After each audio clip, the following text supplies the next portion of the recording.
Izin memperkenalkan diri, nama saya Wildan Pratama, NPM 1721020319. Di sini saya akan mempresentasikan tentang judul bangunan hukum Islam di Indonesia.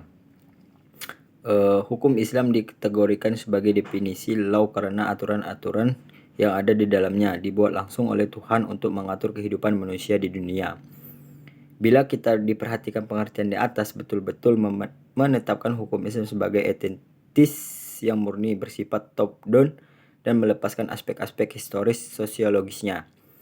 Sebagaimana yang dapat kita pahami pula dari kutipan di atas bahwa konsep hukum menurut usul fikih pada dasarnya terletak di atas pandangan bahwa hukum itu bersifat keagamaan. Sejak periode paling awal sejarah Islam, hukum telah dipandang sebagai keluar dan merupakan sebagian dari syariah. Adapun syariah sebagainya telah dijelaskan adalah pola tingkah laku manusia diatur oleh Allah Subhanahu wa taala. Konsep hukum seperti itu sejalannya dengan pandangan bahwa hukum itu harus bersumber langsung atau tidak langsung dari wahyu Tuhan, yaitu Al-Qur'an, dan penjelasannya dari Nabi Muhammad SAW yang disebut sunnah.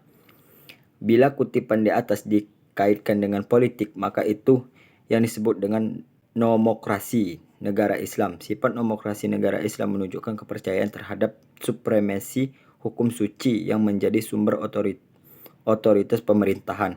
Peraturan suci seperti secara inheren memiliki karakter supranatural dan yang luar biasa, supranatural and extraordinary karakter. Ikatan-ikatan penyatuan antara agama dan negara dan supremasi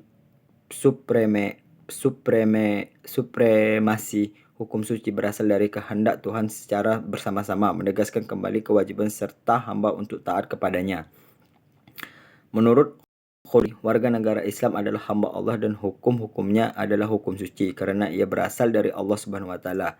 Tidak ditetapkan oleh manusia. Hukum suci seperti adalah pasti benar dan manusia hanya bisa mematuhi karena Allah Subhanahu wa taala telah mengetahui dari otoritas